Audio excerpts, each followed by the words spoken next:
y con él queremos comentar hoy, para ello lo hemos invitado, a hacer un análisis justamente de lo que sucedió con la reelección de Rosario Piedra Ibarra. ¿Te sorprende? Bienvenido, ¿cómo estás? Buenas noches. Alfonso, ¿te sorprende la reelección de Rosario Piedra?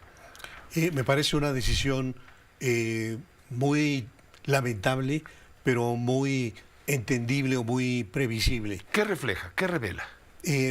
Yo tocaría una serie de puntos que me parece que son la derivación natural de lo que acaba de ocurrir. El primero, quizá el más importante, es que esta ratificación vuelve a reafirmarnos quién manda en el país.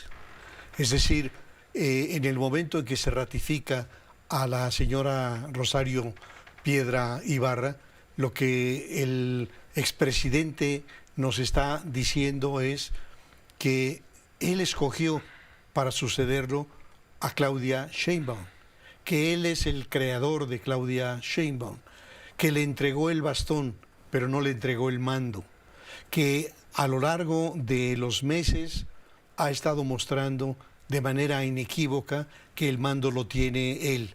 Basta recordar aquella cena en el restaurante a un lado de Palacio Nacional, en donde definió cómo se resolvería la sucesión.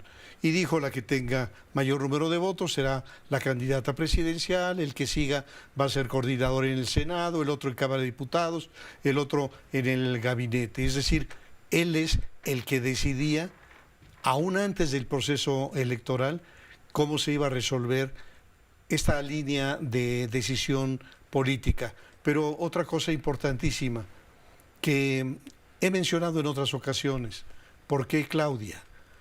Claudia, en primer lugar, porque carece de capital político propio. Cuando la gente dice, la respaldan 36 billones, yo digo no.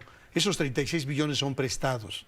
Esos 36 billones le pertenecen a López Obrador y se los prestó a su candidata. Número dos, porque le garantiza la continuidad del proyecto. Número tres, porque le garantiza la protección a la vida y al patrimonio de él y de sus parientes, de sus hijos principalmente. Y número cuatro, porque le garantiza su paso a la historia, su trascendencia histórica. Pero hay que ver ya en época más reciente, cuando Claudia buscó que Omar García Harfuch fuera el candidato de Morena a la jefatura de gobierno. Y vino la instrucción desde Palacio Nacional para decir: no es García Harfuch, es Clara Brugada.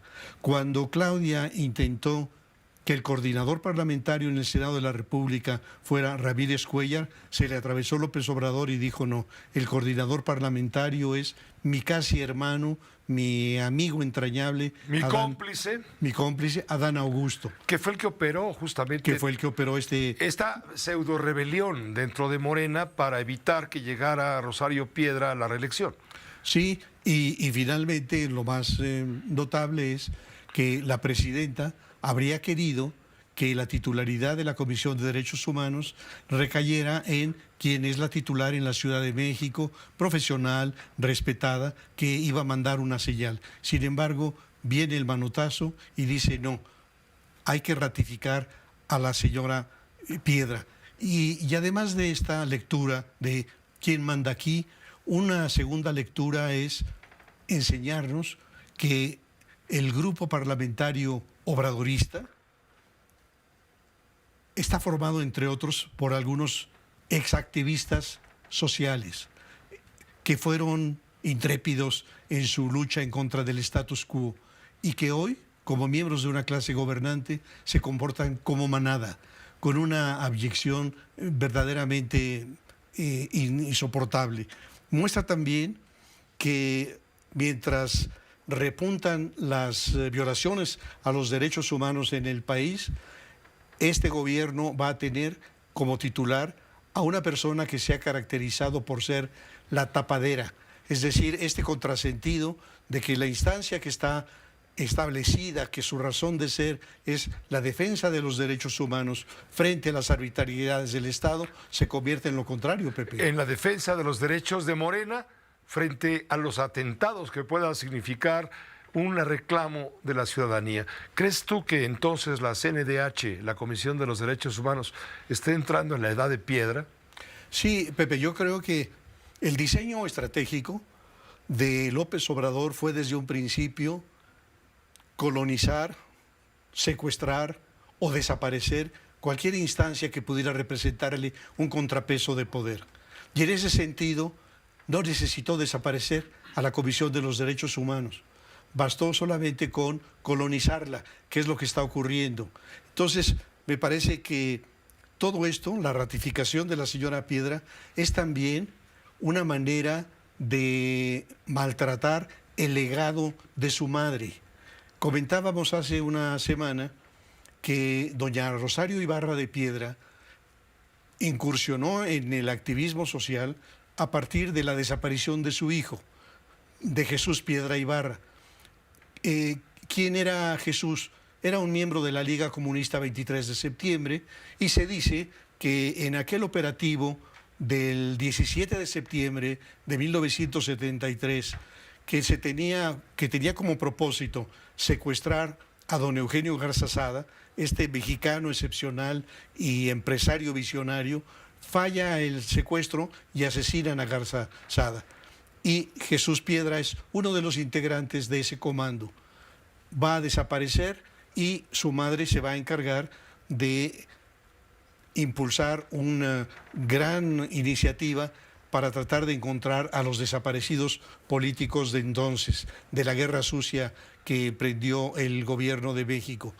Y bueno, una cosa que no es secundaria, Eureka, el grupo que fundó doña Rosario Ibarra, tampoco estuvo de acuerdo con la postulación de... Hablamos con la doctora Rosario Uranga, justamente, con Lourdes Uranga, hablamos de esto. Una señora, una mujer de 80 y tantos años, y activa, viva, prendida, diciendo, ¿cómo es posible? ¿Qué diría su madre si viviera, no? Así es, entonces yo diría que al margen de todo esto, esa ratificación es una derrota para la presidenta Claudia Sheinbaum. Lo que le está recordando es que va a poder manejarse como presidenta en todos aquellos temas que no formen parte del diseño estratégico de López Obrador. Por ejemplo, la digitalización de la administración pública, un proyecto formidable de acercar y de simplificar los trámites, pero que cuando la presidenta esté entrando en capítulos que sí le importan al presidente, en ese momento el que toma las decisiones es López Obrador. Muchas gracias por tu comentario, maestro Zárate. Hay mucho más que platicar, pero para eso tenemos, espero, muchos jueves para poderlo hacer frente a la audiencia. Sí, Pepe, con mucho muy gusto. Apreciado tu comentario, como siempre. Te lo valoro mucho. Gracias, muy buenas noches. El maestro Alfonso Zárate, presidente del Grupo Consultor Interdisciplinario, Los Usos del Poder, sociólogo, comentarista. Una pausa.